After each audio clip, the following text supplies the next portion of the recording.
Presidente, eu acho que o Senado está perdendo receita, especialmente a TV Senado, com vários dos investigados e várias das testemunhas que vieram até aqui, porque é tanto empresário de sucesso, dá pra gente abrir um Shark Tank já e transmitir na TV Senado.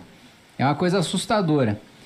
Nós estamos falando aqui com um sujeito que disse em resposta ao relator e não quer mais responder ninguém, por isso acho que nem vou me preocupar em fazer muitas perguntas, que não se preocupou em saber quais dos seus carros foram apreendidos pela Polícia Federal. Olha, primeiro que eu não tenho carro, mas se tivesse um carro e ele fosse apreendido pela Polícia Federal, ou se eu tivesse mais de um carro e fosse apreendido pela Polícia Federal, eu buscaria imediatamente saber quais foram. Não se preocupar, ainda mais um sujeito que tem uma Ferrari de 4 milhões de reais, em saber, deputado Rogério, qual que foi o carro, qual que não foi o carro que foi apreendido, me parece, como já foi dito aqui, a falta de preocupação de quem não ergueu a sua riqueza com o seu próprio trabalho. Para além disso, o salto impressionante que teve também do senhor de um patrimônio em 2017 de 100 mil reais para em 2025 ter BMW, Mercedes, Ferrari, Patek Philippe, 2 milhões de reais em vinho. Eu nem saberia gastar 2 milhões de reais em vinho, nem saberia que vinho comprar. Falar, olha, aqui você tem 2 milhões de reais pra você fazer uma adega. Eu falei, mas não sei o que eu vou fazer. No Carrefour ali eu acho que eu não encontraria. E eu achei engraçado também que quando o relator perguntou, olha, desses vinhos que o senhor tem, que o senhor adquiriu, né? Vários vinhos são caros, a Polícia Federal fez um recorte ali dos vinhos mais caros. Como é que você obteve? Alguns foram comprados, presente e tal. Ele respondeu, olha, alguns foram presente, a maioria não foi presente, a maioria eu comprei. Falou, aí você comprou aqui e tal, você comprou fora. Aí o relator perguntou, aí você declarou esses que você comprou fora, que foram mais caros? E aí ele percebeu que comprou e não declarou e respondeu, não, os mais caros eu comprei tudo aqui no Brasil. Mas eu duvido muitíssimo que tenha comprado todos os vinhos mais caros aqui no Brasil. Com certeza no curso do depoimento percebeu o que fez e o que admitiu, e aí quer dizer que os vinhos de fora ele deixou para abaixo da isenção de $1.000, deputado Gaspar. Todos os outros mais caros, ele fez questão de incentivar a indústria nacional. Além de tudo, é um patriota.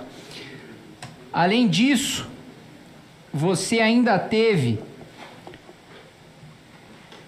o apelido que o senhor deu, que eu gostei, para o Nelson Williams, chamando de papi. De fato, ele deve ter sido um pai para você, para tirar de um salário de 5 mil reais para em pouco tempo, num período, inclusive boa parte desse tempo, período de pandemia, receber milhões de reais.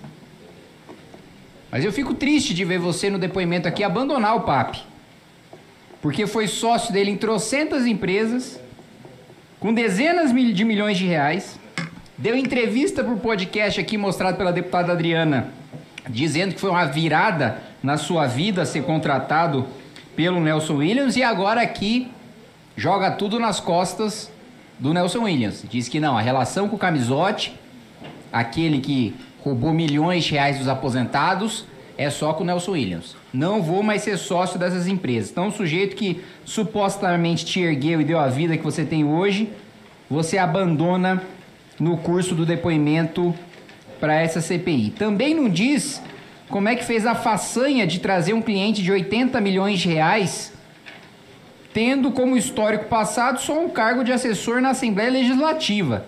Não imagino como é que o senhor tenha feito esse relacionamento tão profícuo a ponto de trazer esse cliente.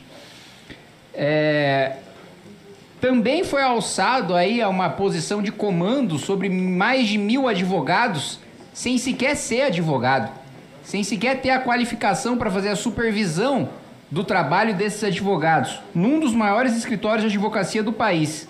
Aliás, mesmo a formação como economista, eu acho, no mínimo, tortuosa, porque em determinado momento do depoimento, ele diz que a dívida pelo terreno de 22 milhões de reais poderia ter se transformado numa dívida de 60 milhões, porque nas parcelas o juro seria ajustado pela CDI.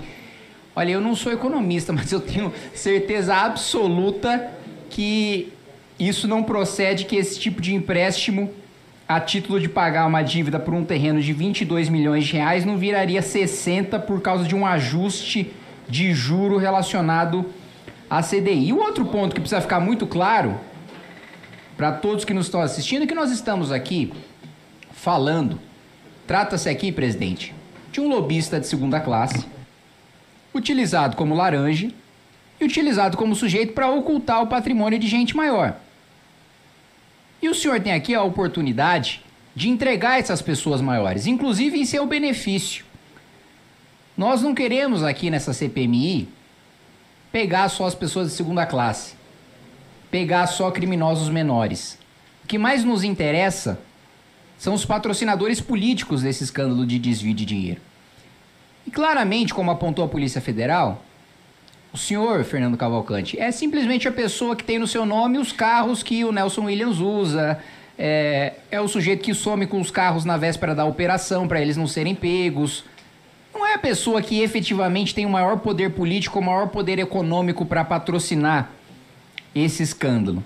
E você ainda quer nos fazer acreditar que o filho do careca do INSS, às vésperas da operação, que apreendeu seus carros, ou os carros que estão em seu nome, mas são do Nelson Williams, teria tirado a foto do seu carro por acaso. Ou por acaso o careca do INSS achou um carro bonito e nas vésperas da operação dele ser apreendido, sem você conhecer ele tirou uma foto desse carro. Também por acaso, um dos principais operadores do esquema, o Camisotti, também teria transações com empresas dos quais você é sócio.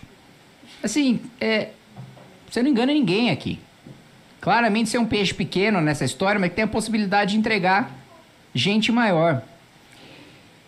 E eu disse que faria poucas perguntas, até porque o senhor já afirmou que não vai responder nenhuma delas. Mas eu queria perguntar ainda para o senhor.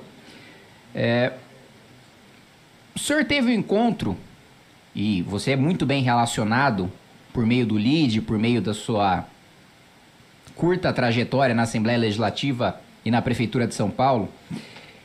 O senhor teve contato com o ministro Lupe? Não vai responder, né? O senhor teve contato com o senador Everton Rocha? Não vai responder. Ou com alguém indicado ao INSS pelo senador, como é o caso do seu ex-chefe de gabinete? Ou André Fidelis? Aliás, presidente, por falar em senador Everton Rocha, o senador contratou o ex-ministro da Justiça do governo Dilma, Eugênio Aragão, para me processar no Supremo Tribunal Federal. Porque eu disse, e é verdade, e eu reafirmo deste microfone, que o senador foi o primeiro citado nas investigações do INSS. E o senador agora pede a minha prisão no Supremo Tribunal Federal. Já foi distribuída a relatoria para o ministro Luiz Fux, contratando Eugênio Aragão, que foi ministro da Justiça do governo Dilma. Eugênio Aragão, que curiosamente tem como um dos seus sócios, ou seu principal sócio, Willer Tomás, aquele que incidentalmente também houve um relatório do COAF apontando uma movimentação financeira atípica de mais de 40 milhões de reais. Coincidências curiosas que nós estamos tendo aqui nessa casa. Aliás, desde que eu ingressei nessa CPMI, eu nunca escutei tantas preocupações de políticos envolvidos diretamente na política maranhense, especialmente aqueles que orbitam o senador Everton Rocha, que agora pede a minha prisão no Supremo Tribunal Federal. Se amanhã eu tiver, como teve o senhor Fernando Cavalcante, a pouco prazerosa experiência de ter a Polícia Federal batendo na porta da minha casa, deputado Marcel, não será por envolvimento em esquema de roubo de aposentado, não será por esquema de corrupção, mas será porque um senador da República achou por bem pedir a minha prisão no Supremo, porque eu falei a verdade de que o senador, o Everton Rocha, do PDT, do Maranhão, vice-líder do governo Lula, foi o primeiro citado nas investigações do INSS. Mas parece que o senador Everton Rocha, do PDT do Maranhão, vice-líder do governo Lula, não gosta que digam que o senador Everton Rocha, do PDT do Maranhão, vice-líder do governo Lula, foi o primeiro citado nas investigações do INSS. Para fechar, senhor Fernando Cavalcante, realmente assim, achar que querer justificar, depois do acesso que nós tivemos ao sigilo do Nelson Williams, que a origem de todos os recursos é lícita, e citar como um dos elementos de defesa, de que, olha, gente, calma, eu tenho uma Ferrari, mas minha Ferrari está financiada. Falei, pô, agora sim. Agora tá explicado. Não, financiando a Ferrari é fácil. Qualquer trabalhador, qualquer um dos aposentados, imagina, o cara recebe BPC, financiou a Ferrari ali, pô, né? 5 mil suaves prestações ele paga. Obrigado, presidente. Pois não, deputado Kim Kataguiri.